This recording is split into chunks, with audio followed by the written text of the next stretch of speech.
Belgilangan joydan ovchilar chiqib ketgandi. Denji bilan Power. Shaharda ikkita iblis o'lganini, yana Denji odamlarni himoya qilganini aytadigan bo'lsa, bunga ko'z yumsa bo'larkan. Faqat endi Denji Akining gaplariga to'liq quloq solib qilib yurish kerak edi u aytgan narsalarni. Aki hammasiga Power aybdormi deb so'radi, ya'ni boyagi pusht sochli qiz. Denji bo'lsa Power ayblamadi, shunchaki yo'limizdan iblis chiqib qoldi deb aytdi. Ya'ni Power yonini og'itdi. Aki keyin safar hech qayoqqa beso'roq chiqma va unchalik uzoqqa ketma dedi, ketdi. Aki keyin Makimani xonasiga kirib, hamma bo'lmagan narsalarni aytib berdi. Akining aytishi bo'yicha shaharda ikkita iblis o'lgan va hech qanaqa odamga zarar yetmagan, shuning uchun bunga ko'z yumsa bo'lar ekan. Makima Akining bu gapini eshitgandan keyin "Sen oldin anchagina qattiqroq eding, hozir yumshoq bo'lib qoldingmi? Bu nima, Denjining ta'sirimi?" deb so'radi. Akini bo'lsa Denjiga qo'ygani bor, shuning uchun unga u ta'sir qilmaydi. Ertaga bo'lsa eshikni buzib kirib, Power kirib keldi. Endi ular uchalasi bitta joyda yashirkan. Denji bo'lsa asab bilan hojatxona tozalab o'tiribdi, chunki Power axloqsiz va juda ham Denjidan osh tushgan. Power Denjining yoniga keldi, keyin bo'lsa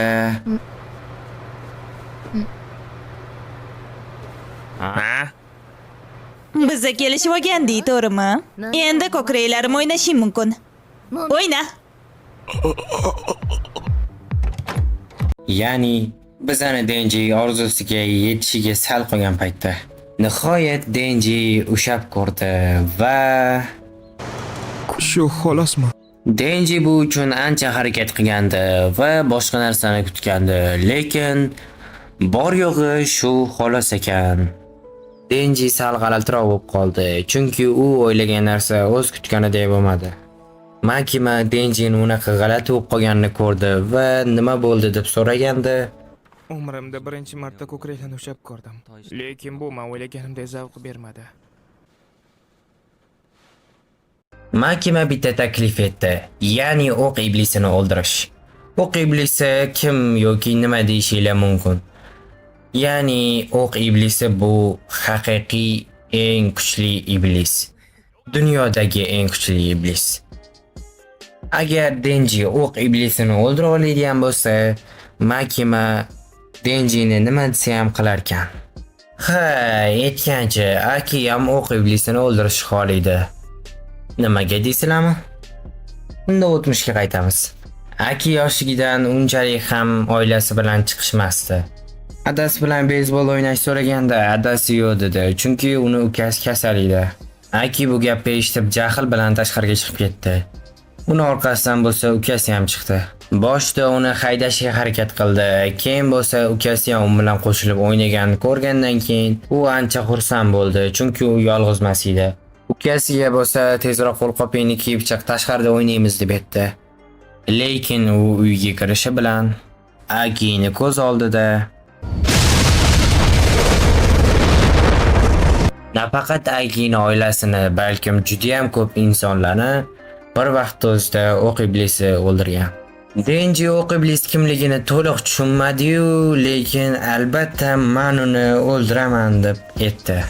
Lekin o'q iblisini o'ldirish uchun oldin topish kerak. Shuning uchun bo'lsa o'q iblisini parchalarini iblislardan tortib olish kerak. Ya'ni iblislar uni juda ham kuchsiz iblis bo'lsa ham bir dona yesa ham u anchagina kuchli iblis bo'lib ketadi. O'sha kuni bo'lsa 6 ta o'quvchi mehmonxonadagi g'alati iblis yoniga kelishdi. Lekin u iblis mehmonxonaning ichiga bekinib olgan edi, qat'igadir.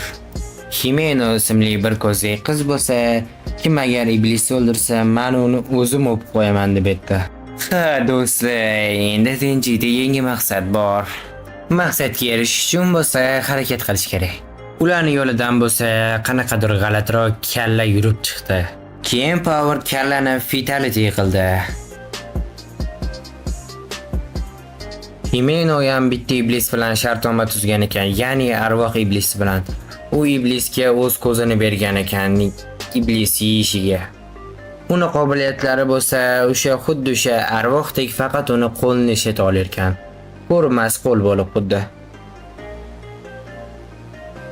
Lekin ular 8-qavatdan 9-qavatga ko'tarilishayotgan paytda birdan yana 8-qavatda o'qib qolishadi. Boshida bunga ishonishmaydi, lekin bir tepaga, bir pastga tushayotgan paytda rostdan faqat 8-qavatga tushib qolishadi. Zina foyda bermasa, oynadan sakrab tushaman dedi va Aki narigi tomonga ketayotgan edi, lekin oynalar ham narigi xonani narigi tomoniga chiqarar ekan. Shu bilan bilsak bo'ladiki, ular 8-qavatda qolib ketishdi, bechoralar. Iblisdan hali beri Dareyo liftda ishlamaydi va ular 8-qavatda qamalib qolishgan. Har xil yo'llar bilan chiqib ketishga harakat qilishdi, lekin baribir 8-qavatda qolib ketishdi. Koben ismli qiz bo'lsa qo'rqib yig'lavordi, lekin bizani Denjiga farqi yo'q, u uxlab yotibdi. Ancha-muncha vaqt o'tgandan keyin boyigi kalla kattalashib maxluqqa aylandi.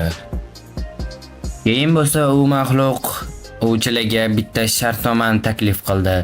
Ya'ni Denjini ular o'sha iblisga berish kerak edi yeyishiga. O'shandagina ular tashqariga chiqishi mumkin edi.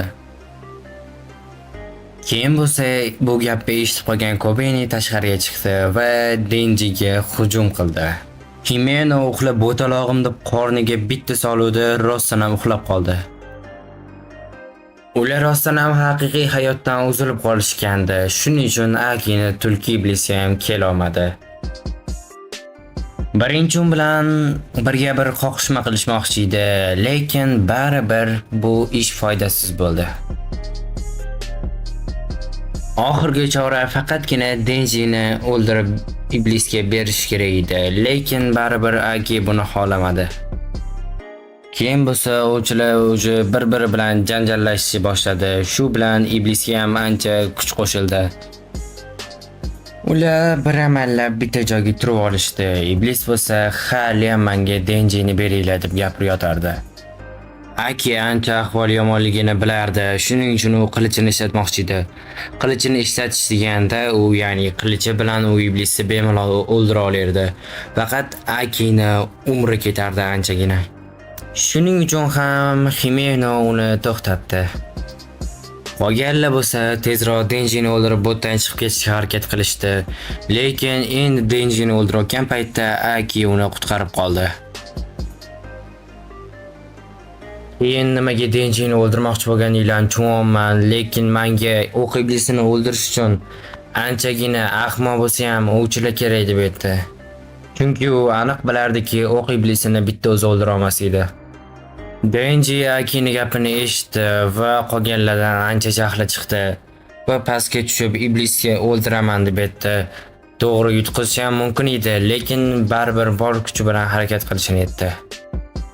Oxirida bo'lsa Aki agar men seni tashqariga olib chiqa olsam, men qarzimdan qutulgan bo'laman dedi.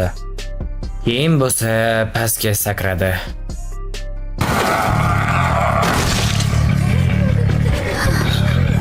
Shu bilan Arrodam animesi o'z nihoyasiga yetdi. Agar sizga video yoqqan bo'lsa, videoga like bosing. Xayr. O'rgatma videoini men tirayman. Hazillashdim. Zo'ral deyman de o'zi ham. Denji tirik ekan. Keling unda tomoshadan zavqlanamiz.